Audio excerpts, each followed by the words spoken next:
Hey everyone, and welcome to the Atomic Cinema Experiment, aka the Ace. I am Peter, and joining me as always is Tara. Greetings, citizens. Oh, that voice was different. You'd be put on a different thing. That did not sound like an alien who was greeting citizens for the first time.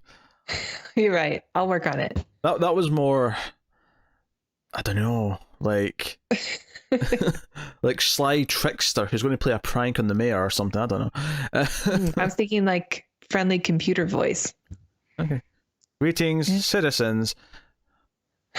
That's too robotic. To the ship where the sex room will be in session. Yes, we're going to talk about a movie called High Life, which is a recent film. It's just out recently, but it was out at a bunch of festivals in 2018, so it's technically counted as a 2018 movie. I hate this. I think it should only count from when it's made available to the public en masse. I don't think a festival should count for the release year, but that's a whole rant I can do anytime. So we're going to talk about High Life, which is a Robert Pattinson, Juliette Binoche science fiction film. I mean, obviously it's a sci-fi movie podcast. I don't know if I explained that at the start. We talk about sci-fi movies on this show.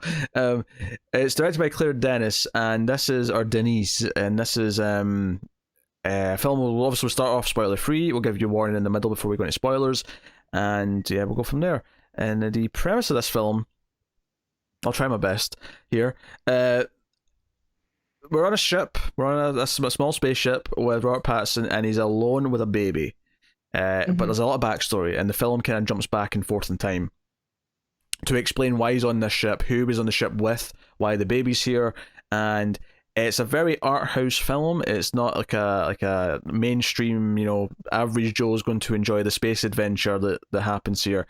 It is an art house film with lots of long, slow burn, moody takes. There's a lot of eroticism in the themes. There's a lot of themes of life and death, the meaning of life, all these kind of things. There's definitely, little tidbits of like 2001 inspiration in there. It almost in some ways feels like the antithesis to Interstellar, where Interstellar was, love saves all. This is like, no, we're screwed no matter what. And that's just the fact of it. This is a lot more cold and, dare I say, hard. No pun intended. There's going to be a lot of sex jokes in this one, guys. You better brace yourselves. Put the kids to bed. How long do we have to wait for spoilers to say why? I think specifically, yes. We'll just say there's a lot of erotic themes in this. Okay, yeah, that's good. But yes, Tara, did you enjoy High Life? I think so. I love it. You don't know. I don't know. Some movies I walk out, especially like real art house films, I walk out and I have to think about it for a little bit and go, did I like that? Or is it just too much? Yes. Is it pretentious, pish that doesn't really actually have as much depth as it thinks it does? Or or am I just not, do I have to think about it, maybe see it twice, think about the themes, think about what's going on, think about what's happening, and enjoy it in that? I'll figure it out by the time we have to rate it. Sure. I think you should see it. If you're just wondering, I think it should be seen. Unless your favorite film is Shrek 2, in which case probably skip it. Yeah, but if you're watching or listening to a sci-fi movie podcast, I think you should see it. Oh, they're just here for the raw sex appeal. So I'm not exactly sure, but I'm hoping through our conversation I can come to a decision on whether or not I like this movie. Do you know how hard it is for me to fight all the sex jokes? Almost everything you've said, I'm like, I can turn this into a sex joke, and I'm like, no, I don't want to be that juvenile. I'm not going to be that juvenile. Don't do it. We're going to save it for spoilers. I'll save it for spoilers. I don't know how I feel.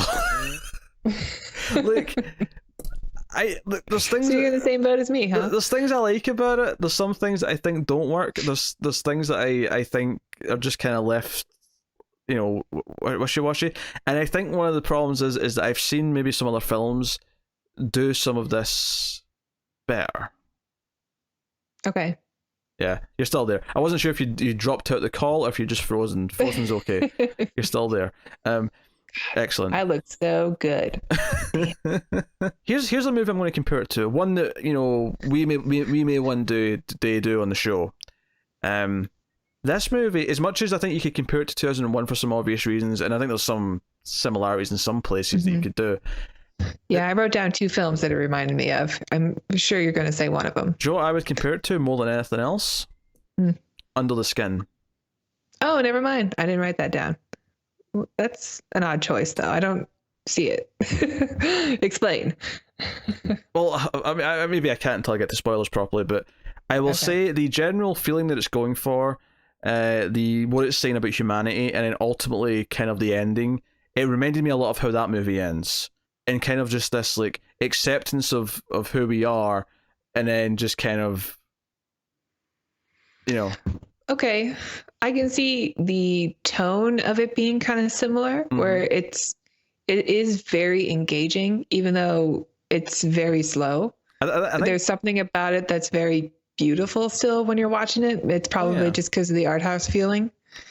I think thematically there's definitely some, because Under the Skin also explores sex, it explores intimacy, it explores what makes us human. These are all key themes in this movie. Yeah. And I think, instead of because in Under the Skin, Scarlett Johansson's an alien who kind of learns about humanity. I think this is more about someone who's given up humanity, who kind of maybe reconnects with it by the end of the story. So I think I wrote down for similarities. I thought of Moon for the tone, and for the pacing, and I thought of Sunshine for the overall story. Oh, I could see that. Yeah, just in a plot sense. Even though I think, in terms of feeling, I think you're closer with Moon and the other ones that I've said. Do you know what I think the problem is though with this movie is I think everyone we've mentioned is probably better than this. Yeah. I think so too. And that kind of hurts it because I was like, because the movie started, it's in 1:6:61, so it's this, it's not a common ratio anymore. If you're watching on 16:9 TV, you're getting sort of thin black bars at the sides, not the full ones for 4:3, but just the thin ones. And immediately I was like, oh, this looks like a shot in film. It had this look to it. And I'm like, oh, I like how this looks. And I got kind of excited. I was like, oh, I think I'm going to like this movie. And it didn't necessarily just go in the places that I thought it was going to go in. It did some weird things that I didn't see coming. I had no idea how much sex stuff was in this movie. I had no idea about various other things. And I think ultimately by the end, I think it's a little bit muddied up in its own Arthouse qualities. Like, I think something like Under the Skin, which I compare it to again because that's a very Arthouse film. Whereas Moon, I think, isn't really Arthouse. I think Moon is actually, it's got the themes and it has the effect of an Arthouse movie. But I think Moon's very accessible in what it's doing. I think Under the Skin's a full-on Arthouse movie. It's one that like Matt hated, right? Because man doesn't like Arthouse. But I think that movie is very clear in what it's doing by the end, and I think like every scene, like you understand the simple A to B, what's going on in it, and you feel this sense of like tension the entire time. This movie, I have no idea the motivations of some of the characters. Especially Juliette Binoche's character, I have no idea what's driving her. No idea. Me neither, other than maybe she's just crazy. Like, is that... I don't know if that's satisfying in this movie, because it's like, that can work if it's just like a villain and like I don't know. You get a little bit of her backstory, which I won't mention now, but like, I think that's meant to explain some of it, but I couldn't really piece it together. I couldn't make that connection just from what they had given me. Yeah, I think that's probably my biggest problem with it, is that I don't understand her motivations, and it's kind of hard to kind of go with what she's doing. And then there's a lot of things, like I felt like there was an interesting design to the ship. I kind of liked how it felt lo-fi, like it was from the 70s. It looked really old. Yeah.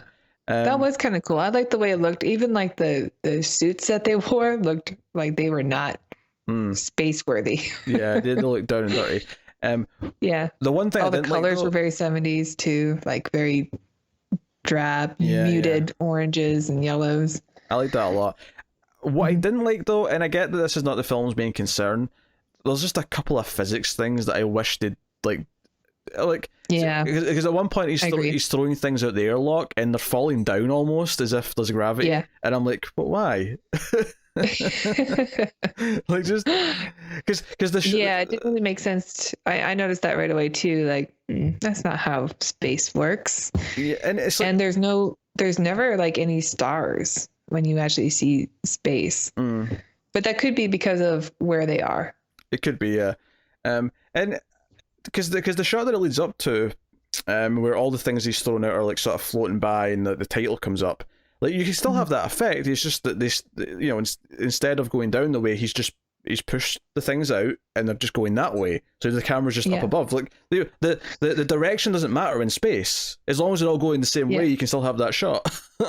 Yeah, that's true. I guess maybe it's because there is artificial gravity on the ship that maybe it extends a little bit outward from the ship, but that is a severe case of headcanon if I ever heard one. Yeah. Severe case of headcanon. And yeah, my mind kind of went there just to try to make sense of it in the moment, because it's made today. They should be able to make that scene work. Yeah, I think it's one of those things where, like, I'll forgive a lot in space. Like, you know, people who work at NASA, right? They watch Gravity and they're like tearing it apart of how it doesn't work. But for the most part, to us layman selves, we're like, oh yeah, this is good enough, right? This is close enough. But the simple idea of just like falling down in space, we know that's bullshit. Like Star Wars: The Last Jedi pissed me off within the first like 5 minutes because they had bombers dropping bombs down the way, and I'm like, no, it's space. Okay, well, first of all, they didn't drop bombs. They were on like a track. So in space, there's a thing called inertia. So if it goes at a certain speed, it'll keep going. Don't you patronize me? Because nothing will stop it.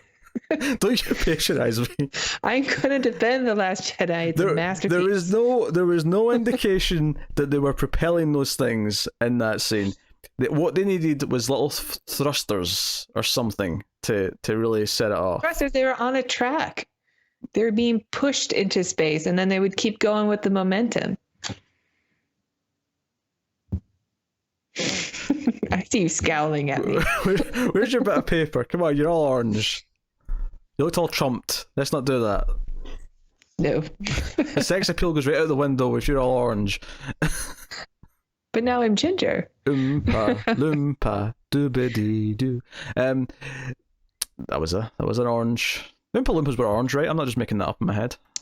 Yeah, they were orange. Yeah. They had green hair. Yes. They sang a song that was very easy to get stuck in your head. So thanks. You're welcome. So it's questionable physics, but that's fine. It's not really. It's clearly not what the movie's concerned about, and that's fine. That one just bugged me because it's so basic. It's like when I watch Superman 4 and they're talking in space, and I'm like, no. Yeah. Or in fact, not only just talking. At one point, someone like a human being is breathing in space, and I'm like, no. Yeah, I still kind of like Superman 4. Hold the phone. Hold the phone. Can you just repeat that last statement again? Because I want to use this against you every time you give me shit for liking something. I want to remind... I liked Nuclear Man. You like Nuclear Man. I do. God damn, what's going on with my camera? My camera is even rejecting me right now. It's rebelling. It's saying you like Nuclear Man. you crazy bitch. No, you don't get to be on camera. That's what it's saying. I liked his nails. I mean, I liked it when I was a kid, and I don't think it's as bad as people say. Okay, did you not just hear me talking and breathing in space? Also, on top of that, at one point, they add a power for Superman where he rebuilds the Great Wall of China with his eyes. Can we just, He looks at... is that not a thing in the comics? No!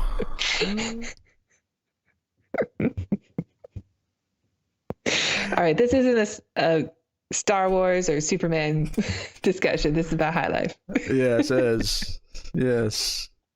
We need to get to spoilers already. You were like 2 seconds away there from like doing the voice like, oh, that wasn't a thing in the comics? Like as if you're not a nerd. I see through the facade. I see through it. Anyway, Uh, so yes, and he's taking care of babies on his own. They've got a little garden on the ship, and he's making. As a vegan, I'm sure you love the fact that he was making like an all vegetable soup. Ooh, that garden looks so delicious. Uh-huh. Yes. Those root vegetables. I do well on the ship. I don't know if you would. Yeah, I don't know either. There's a lot of other elements on this ship we have to take into account here, Tara. That's true. All right. Just to wrap up before we go into spoiler, 'cause I feel like the rest of the plot is just full on spoiler territory, but it's an interesting film. There's definitely some. I think the pacing suffers in places, and I don't think it's as like, see when it's making its points, when it's doing its big climactic scenes and stuff like that, I don't think it quite lands in the way that it wants to land. I think it feels oddly low key. Yeah.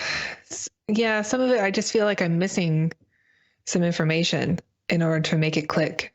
Yeah, it's not quite clicking. You're right, and there's definitely a lack of some things. There's some stuff to set up. At one point early on, there's a random flashback or a flash to Earth, explaining the system that's got these people in space. And at first I was fine with it because I kind of liked the mood of the flashback or whatever, or just the scene on Earth. And I thought it was going to be a running thing where we kept cutting back to learn more things, but it never happened again. So in hindsight, it's this really awkward one-time scene just for this exposition. Here's an exposition dump of what the ship is, and yeah. Well, there's one for Robert Pattinson and there's one for another character, and then that's it.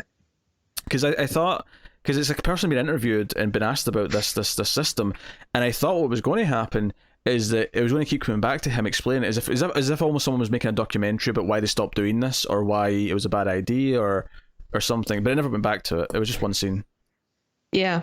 I thought it was going to be I thought it was going to be something different as well. Like, I thought it was going to be about like exactly what you said, like some kind of justice system thing, but it was it's very bizarre. Yeah. It goes in a bizarre direction. They just need Judge Dredd. That's what they need. This system's flawed. Which one? The one who goes around saying, "I am the law." That one. Law. That one.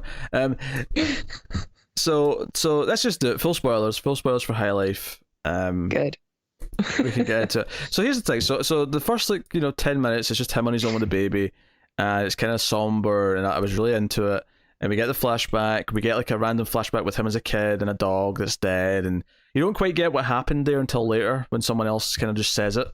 But you get that sense, and eventually we do cut back to kind of early on in the ship, and we get the doctor character, Juliette Binoche's character Dibs, and the fact that there was other people here. There was there's a really weird scene where Mia Goth's character, Boyce has like a piece of glass, and she's like carving something into the wall, and Monty, Robert Pattinson's character, has to try and take it out of her hand, and they end up both bleeding from the hand because their hands have been holding this glass, and they end up just kind of laughing as if like, oh, that was fun. Yeah, they're both just kind of bleeding way too much, and they've almost murdered each other, and it's like it kind of becomes endearing for them for some reason.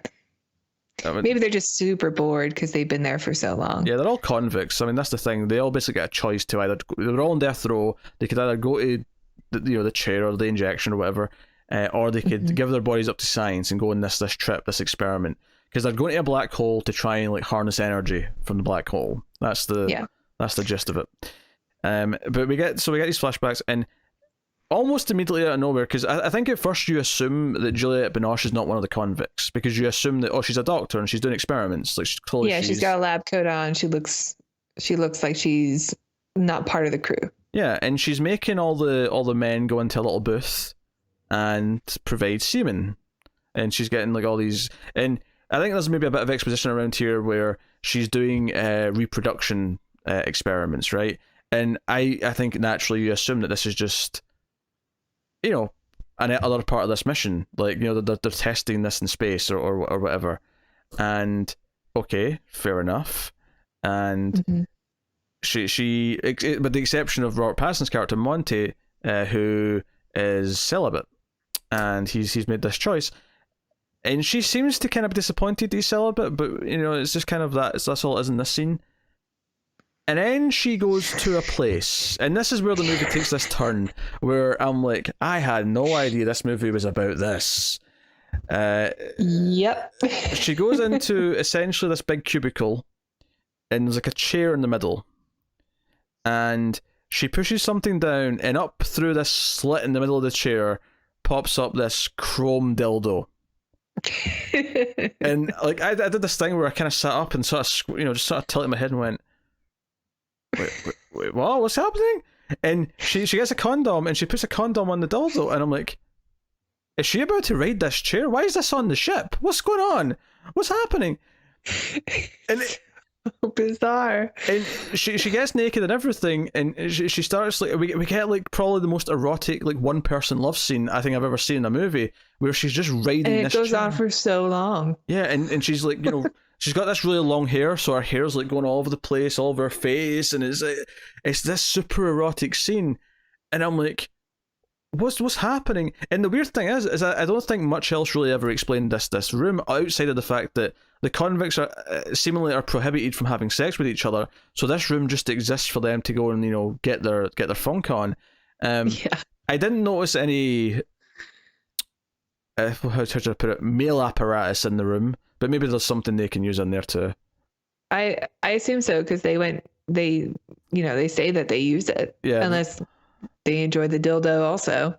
I mean, they can. I'm not judging. you I mean, when you're that bored in space, why not try? I'm getting bored because I've been in space for 2 years. Do you know what I think I'm going to do? I'm going to shove this 8-inch dildo up my ass. Yeah. Oh dear.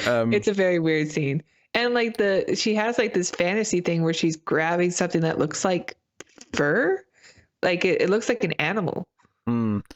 Yeah. But it's clear that she's got the hots for Monty. So here's the other little detail about this as well, is this room is after someone's used it, it expels fluid. It has like a car wash. Yeah, there's like there's this fluid that comes out the side, and it looks like it's like sanitized, and this is what's coming out.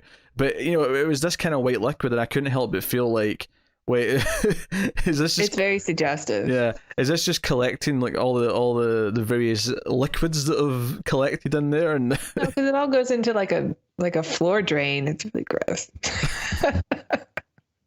I assumed it was soap, but it was very suggestive that it was something else. Yeah, I love how they're keeping up this pretense with the condoms, but eventually they're going to run out. But they're in space. They've got a limited supply.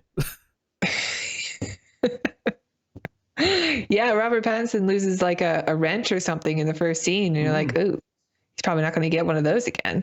And there is like a constant theme here. There's one character who, I don't even know his name, but there's a guy with tattoos who is clearly very horny like all the time, and he's kind of staring at people and is very uncomfortable. Yeah, he's like a voyeur in the beginning. Like he clearly needs something else to be able to get off. Yeah, and he's not. What a pause! Awful. What a pause! I love it. I don't know what's going on with my camera right now. I want to apologize. So hopefully we've solved the technical faults, but we're back. Oh, let's be honest, all this sex talk, we had to take a break. We had to come back after a little break. Yeah, I had to take a quick shower.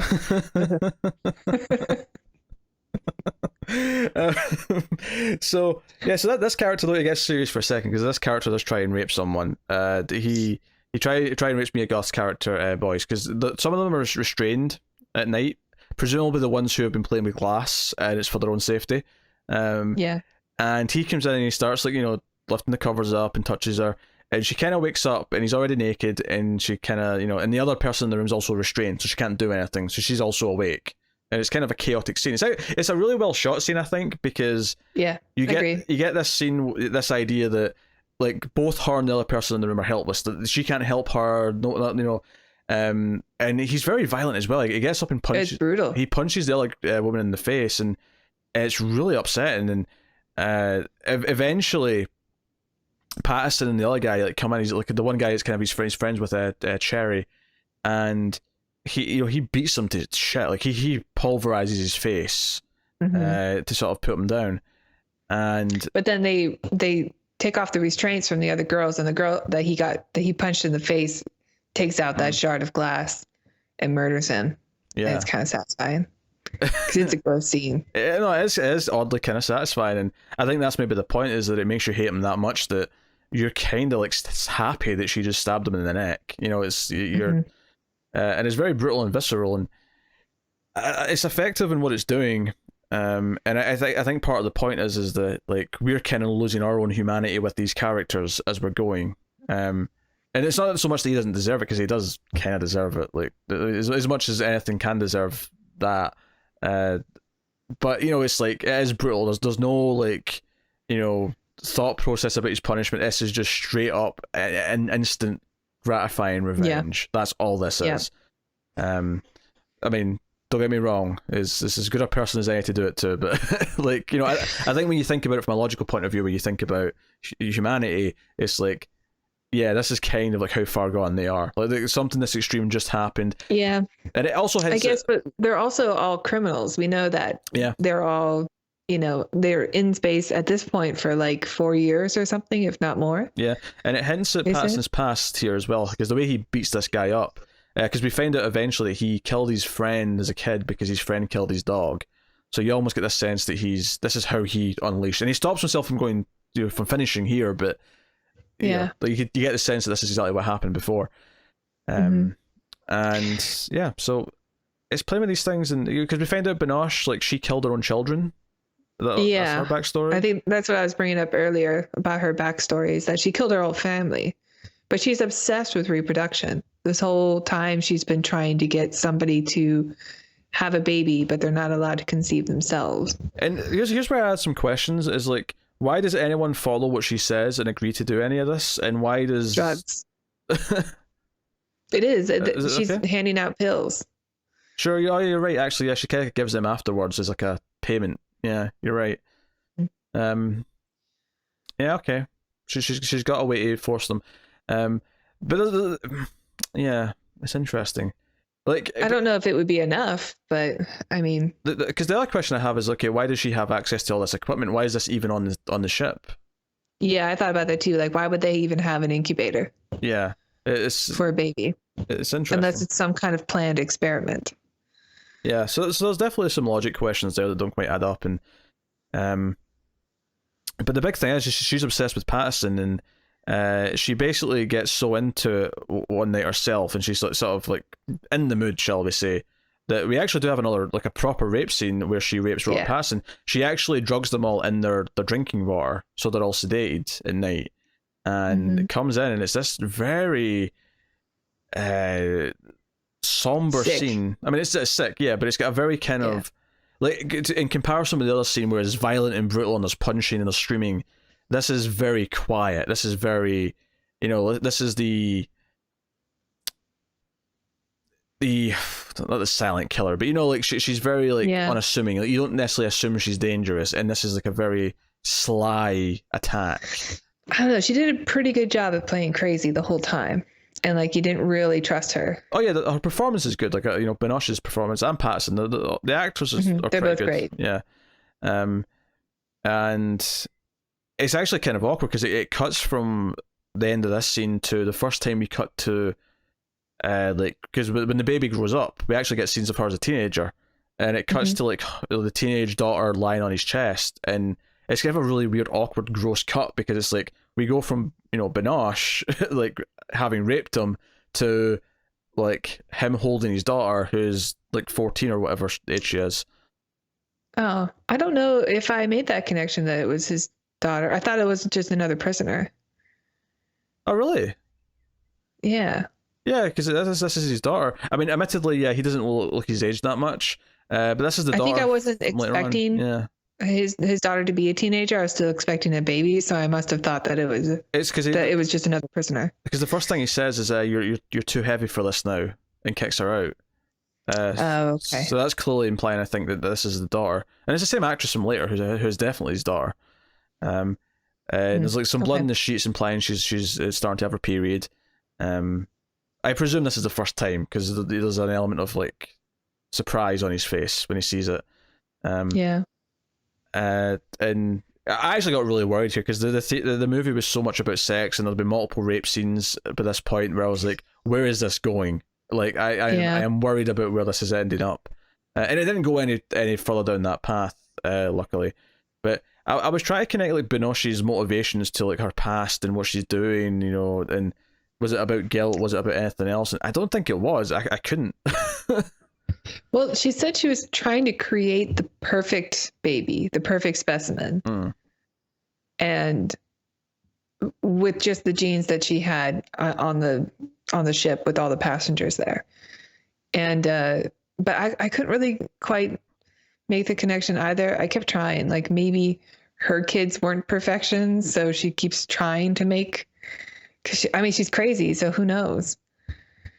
Yeah, but I think that's part of the problem is that we can't really decide like a defined motivation or even just what our clear goal is beyond just making a baby. Like, okay, then what? Like, what's step number 2? Like, where do we go from there?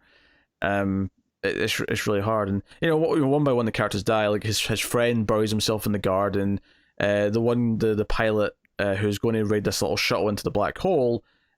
She actually gets killed by Mia, who shovels her to death. You know, with a, you know, we don't see it admittedly, but you know it's implied, and then she's the one in the ship, and she goes through a process when she gets to the black hole called spaghettification. This was a cool scene. Yeah, this is a very cool scene, and I think maybe this is one of the things that's also lacking for the movie is there's not enough of this really cool like dark broody sci-fi stuff. Where this scene where she goes into the black hole and her face like stretches out and then pops is like super like ethereal, and it feels like she's messing with forces she can't possibly understand. And yeah, I want to know what that looks like when somebody goes through a black hole.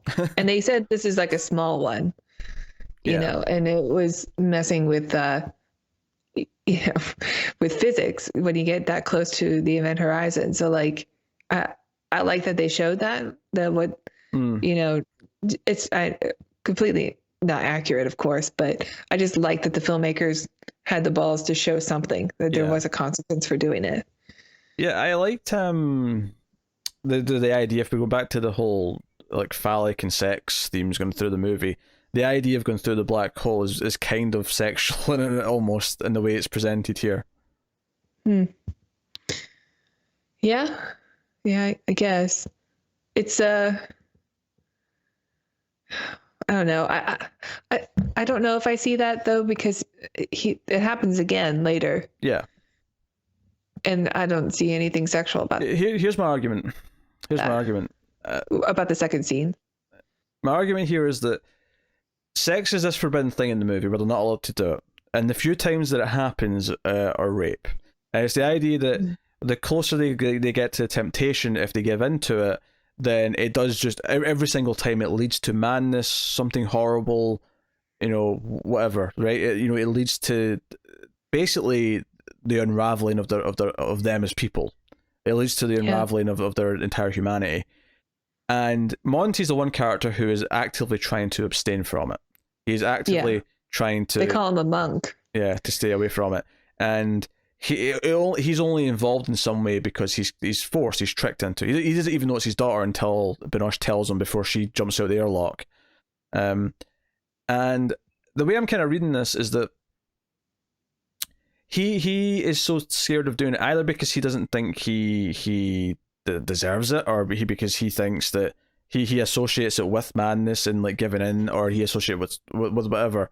I think you could probably write an essay on why he doesn't want to.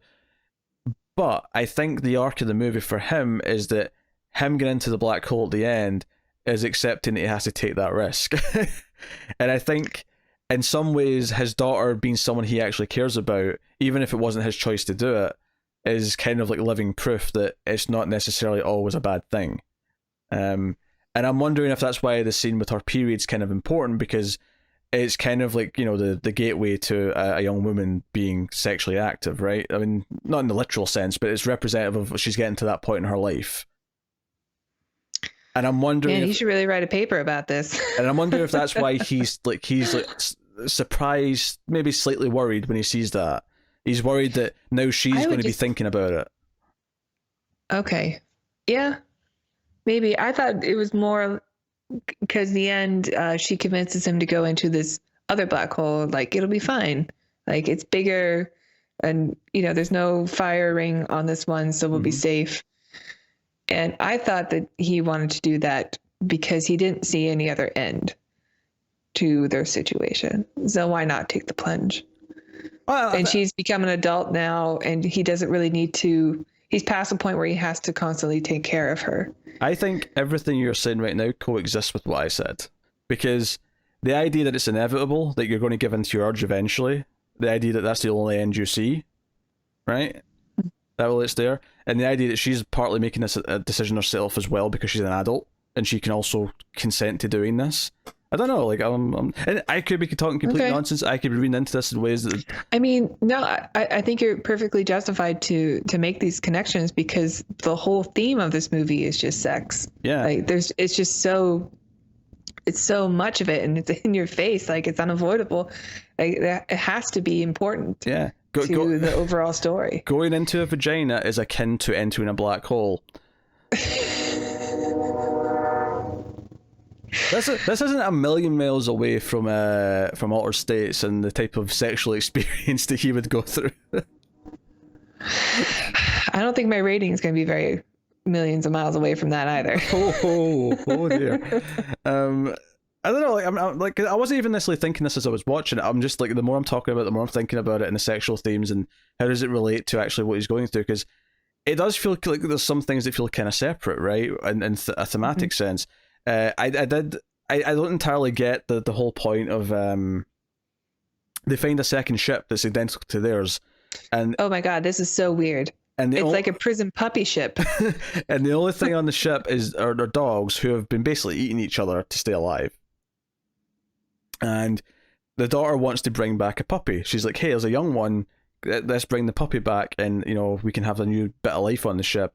And he's adamant, no, it could be dangerous, we're not doing it.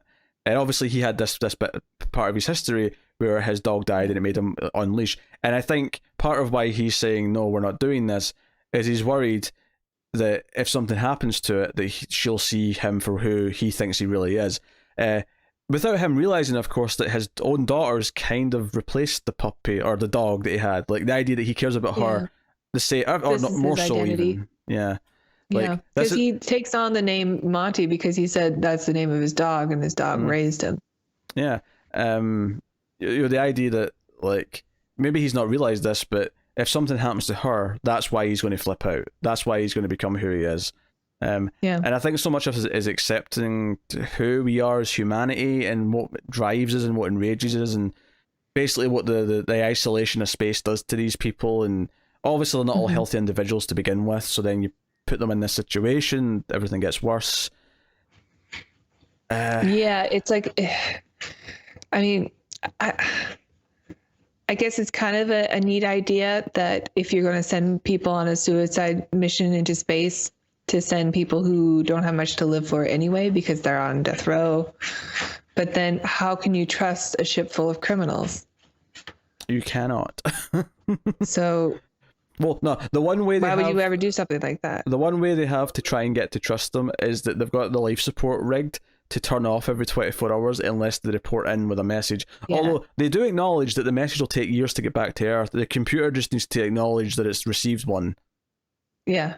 To turn the life support back on. Which I like that. I think the problem with that though is I like that in a mood setter when it first happens and he goes and, you know, dictates to the computer. He's like, hey, like, you know, everything's as normal, I'm going to jettison things. And he jettisons all the dead bodies because the movie starts after everyone else is dead. And then we cut back afterwards. But I think the problem with this scene, even though I love the tone of it, is that it set up the idea that eventually we may actually get into, not even necessarily see who they're sending messages to, even though I thought we might because we were getting bits on Earth, like for that one scene.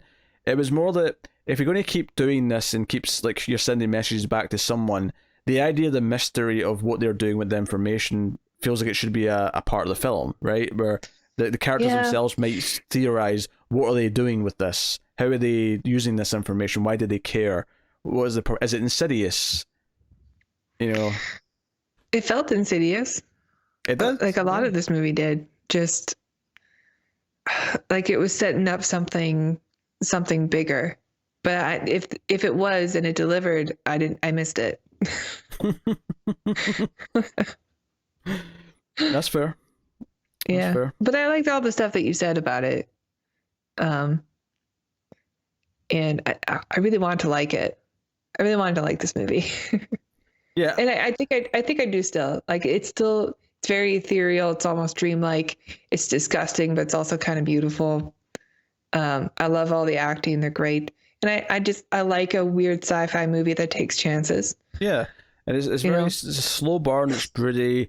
It's very Arthouse. It's slow burn, but it's very interesting still. Yeah. That's definitely not a complaint from me. I love any slow burn. I like that it lingers on shots. I like that it takes time to set a mood. And the performances are very good. I think I would maybe tidy up the script a little bit to make its intentions a bit clearer. Yeah. 100% agree. Would be my one thing. But yeah, I like it. I wanted to love it. And I thought, like, the first 5 minutes, I was like, I think I might end up loving this. This may end up being like a modern classic. And then by the time it ended, I was like, well, that was good. But, you know. A little weird. Under the Skin's better. 2001 Space Odyssey, better. Moon and Sunshine plus sex chair. Wonder how much they cost on eBay. You think you're going to space? Is that a pricey item? Do you think they have one on the mirror? Probably not. Did they have one with a mirror? No. On the mirror or on the International Space Station. Oh, okay. I was like, what's not mirror? So you can see your groin as your. God damn, no. I mean, I'm sure they do offer that. Yeah, I'm sure there is. I don't know. I mean, it's something that happens on the station, right? Like, they have to relieve themselves once in a while. I'm sure. I mean, I'm sure the female astronauts are fine, but like, that's the thing. I bet they actually have to talk about it. I bet there has to be like a strict protocol. It's like, hey, yeah, we have to do this. We understand that, but you can't let your semen be floating around. So you have to, you have to, like, there has to be like a procedure that you take care of it. Yeah, and you can't have sex in space because you can't get pregnant in space. It's so dangerous. Oh, of course. No gravity. Yeah, it's a risk. Yeah, which is why everyone has to be taking care of themselves in different ways. Yeah. So there you go. I like how we started off really silly with the jokes, and then we get into really serious conversation once we got to the darker stuff and the themes and whatnot, and then we sort of came back round to how do they release themselves in the space station. Most memorable, bizarre scene of the movie. So, yep. So, should we rate it? Oh dear! Think it's time. That scene. Just the one scene. Well, we should talk about the ending. We should talk about the ending before we rate it, because they. Oh, I thought we did. Yeah, because they make this choice to go on the shuttle and fly into the big black hole, and it's kind of like they're approaching this yellow light, and then there's almost like a scene afterwards where it feels like they've been through it, and it was starting to feel a little Interstellar, where it's like, okay, we're in this other space now, and there's this yellow light in front of us, this yellow line of light. It's a line. I thought maybe they're like in some kind of 2-dimension instead of, because they're entering the black hole, and I don't know. But I think it's more meant to be like a representation of them just choosing together to walk in, because they hold hands and walk in. And that's kind of the completion of his arc, that he's willing to try something with someone, essentially. Yeah. Because I think you could argue that he was hesitant to ever be attached to anyone because he knows the pain of losing them. That's part of his character. Well, sure. Plus the whole thing where he killed the girl happened when he was so young, and he's probably been in prison or juvie his whole life, never really being able to get attached to anybody. We never actually get to find out what most of the other prisoners, what their crimes were exactly. Yeah, I mean that's okay. It's not really their story, but Yeah, maybe it would have made things a bit more interesting. I think so, maybe. It was kind of a tease because we got his backstory through flashback, and the young lady who explodes in the shuttlecraft. Yeah, Mia Goth's character. Yeah. We get a flashback for her where she's like just a drifter on a train. It's not really a whole lot of backstory, but we get some kind of flashback for her, and then nobody else. It felt weird structurally because it just kind of ends there. I thought there was going to be more of each of these backstories. I thought, or either there's going to be one for everyone, or there's going to be more of these two, and it's going to be like a running thing because they're the two main characters kind of thing. Yeah, and it never did. But that. They weren't really like she was the one who carried the baby, and then once the baby was born, she didn't even get to do anything. She didn't even get to breastfeed. Oh, that's right. That's the other scene we need to talk about. Is the scene where she's just sitting there and she's covered in milk, like her breasts are lactating, she's just milky, and it's very disturbing looking.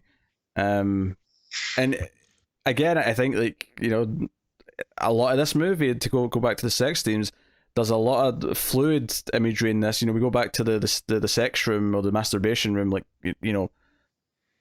filtering out its liquids, and then you look at this milk scene and the liquids are very similar color. Like it's going for thematically. There's some similar connections being made here. And then there's literally little jars of semen at one point where she's like taking them like off them when they're coming out the little room. Yeah, it's a weird scene, but it kind of helps with her motivation as to why she wanted to get off the spaceship. Yeah, because she didn't want to have a kid. She was dead set against it. Yeah. Well, I hope somewhere in between the silly sex jokes there was some insightful conversation happening in there. Tara, if you would like to try and rate the film, you can. Okay. Yeah, it's kind of a bizarre one. Because I think overall I just don't quite get it, which means it's either a failure of me or a failure of the movie. And probably I think maybe, yeah. Good thing I got my looks. So, yeah. But it is beautiful to look at, and it's a real interesting film. Either way, I was totally engaged the whole time, even during the bizarre stuff, especially during the bizarre stuff. I like when movies take chances, and this one definitely does. So, but I think I'm just going to go 5 on this one. 5. Yeah. That's a tough one to rate, because I think ultimately it fails to kind of do what it sets out to do, and because of that it's not great. But like you say, it's engaging, as if you like this type of movie, it's engaging like almost the whole time. There's some great imagery in there, some beautiful imagery, especially the space stuff. There's some great acting. I like the music and the overall kind of tone and mood of the film a lot. I think the technical qualities are really there. But there is kind of this lack of clicking, because it does feel like certain elements just need to have a bit more meat in the bone or be more better defined. But I think I'm going to be a bit more generous than you. Okay. And go with a 6.5. Yeah, I'm going to change mine to a 5.5. I want to be more on the positive end. Just a little bit more. Okay. Yeah, I'm going to go 5.5. 5.5. Yeah. 5.5 and 6.5. Averaging out to a 6 out of 10. Yeah. Okay. So I'm going to go order my sex room now, because no one exists. Like, make sure you get the one with the mirrors. Oh God, no.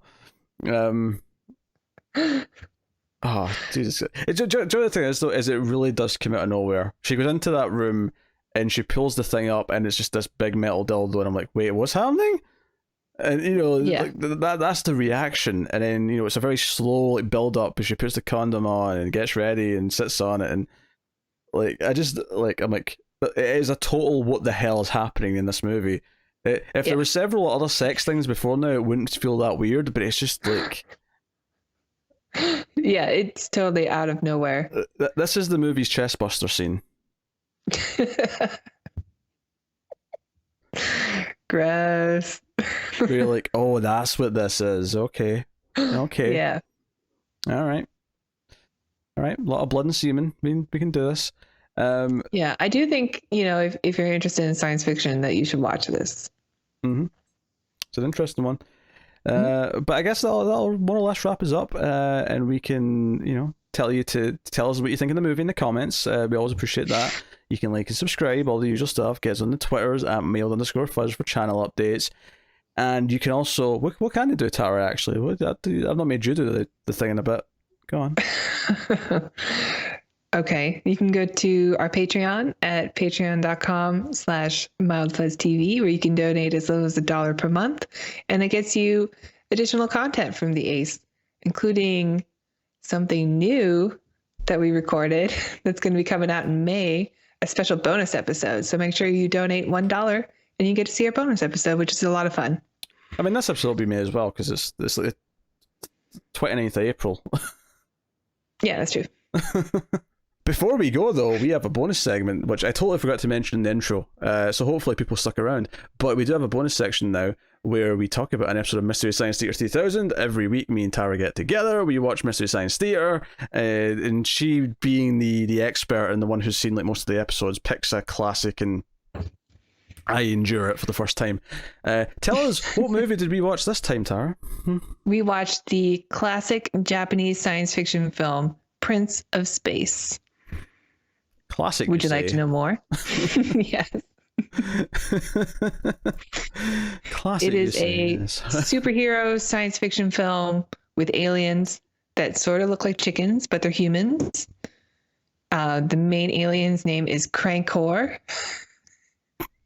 I'm glad you're telling me all this, because unlike Werewolf, I'm having a hard time remembering what the real plot of this was. Yeah, it's kind of a Goonies meets, Goonies. I don't know, messed up Japanese movie. Goonies? Where did the Goonies come out of it?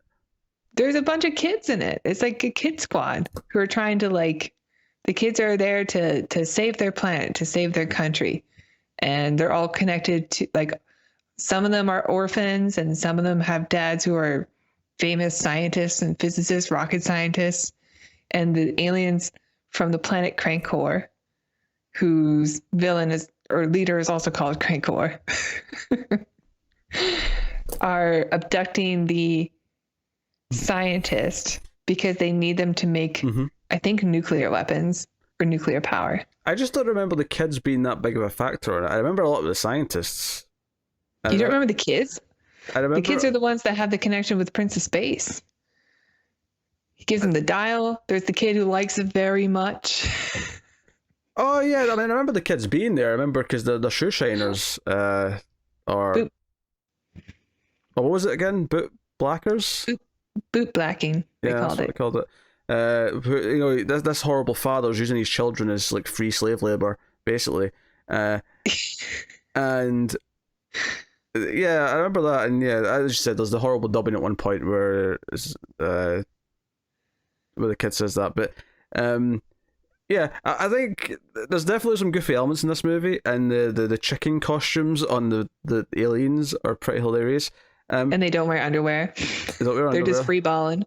That's right. You can clearly tell they're not wearing underwear because their junk is just kind of, you know, visible. There's a reason why we wear underwear, folks. It's not just because it's more comfortable for that area. There's a practical reason. What'd you think of it? Prince of Space. Oh, it was terrible. It was absolute garbage. Like, I think Werewolf I had more fun with because there's a lot more moments in that I found memorable. This one I felt like there's some funny, like, just general elements to it, like whenever there's a chase scene and there's like an action scene, it is just two people running after each other, and it's just all these long shots of people running and chasing, and it has no energy, it has no no sense of excitement or anything like that. It's just dull in a funny way. Yeah. There's one really good joke though that I really liked from the Mystery Science Theater guys towards the end when they've got like all the scientists in a room and they're kind of in like a sort of forum on a stage, but they're at the other end of this fairly long room, and the aliens start like talking about what they're going to do for them, what they're going to demand of them, and they start the Mystery Science Theater guys start just dubbing the scientists like, wait, what do you say? What's happening? What? What's going on? Like, after every time he says something else, they just keep saying that, and that was really cracking me up. It's because the scientist character in the film, like the aliens have said something to him, and he goes, "What?" And then he says something. The alien says something else, and then the same guy goes, "What was that? What did he say?" Yeah. And so they kind of keep that going. Yeah, it keeps going. No, I mean it was entertaining. It was definitely one that I think I needed the jokes over to make it work, because I think Werewolf, we could have just watched that Werewolf. Werewolf is funny on its own. Yeah, you're right. This one needed the help a little bit. Although the Prince of Space costume is pretty funny on its own every time you see it. Oh my god, it looks like a cosplay that a mum's made for a 10-year-old. Yeah, for like a school play or something. Yeah, it looks cheap as shit. Like, it is the cheapest thing I've ever seen. But he's supposed to be this big badass superhero, and I'm.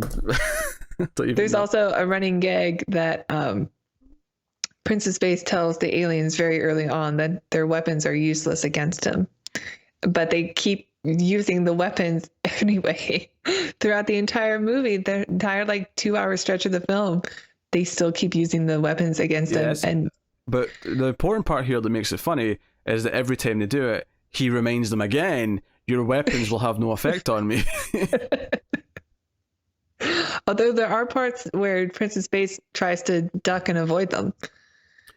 He must say your weapons will have no effect on me like at least 10 times. Yes. Yeah. Your weapons are useless. Must do. But scare the crap out of me anyway. That's one of the jokes.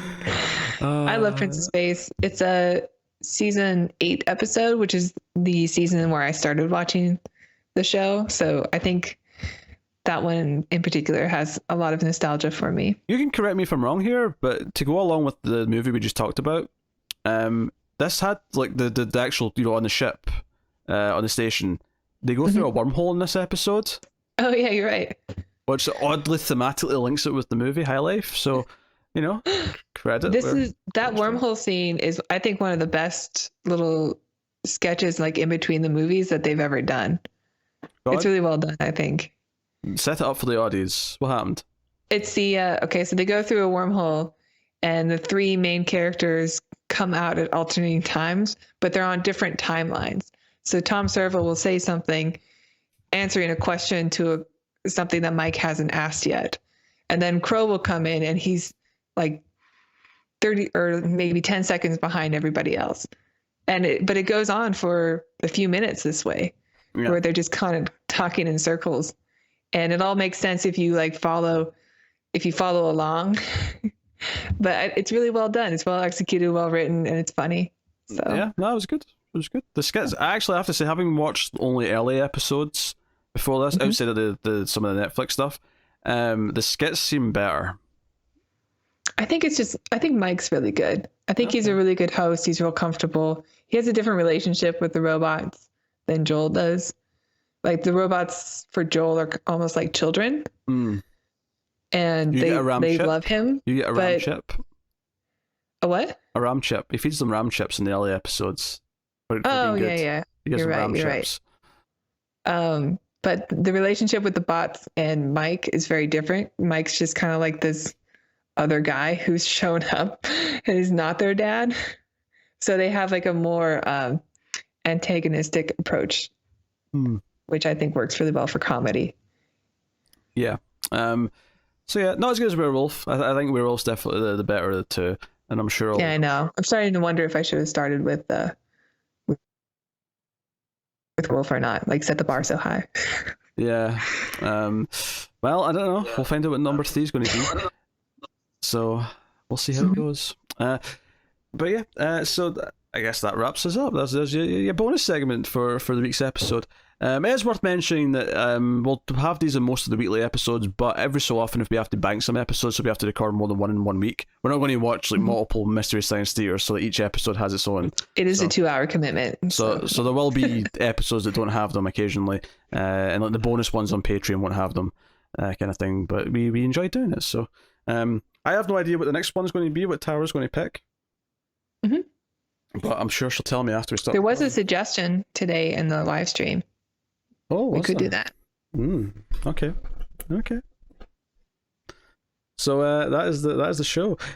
So I already plugged everything, but thanks once again for watching or listening. We always appreciate it. Keep watching sci-fi movies and computer. That's salsa. Yum yum.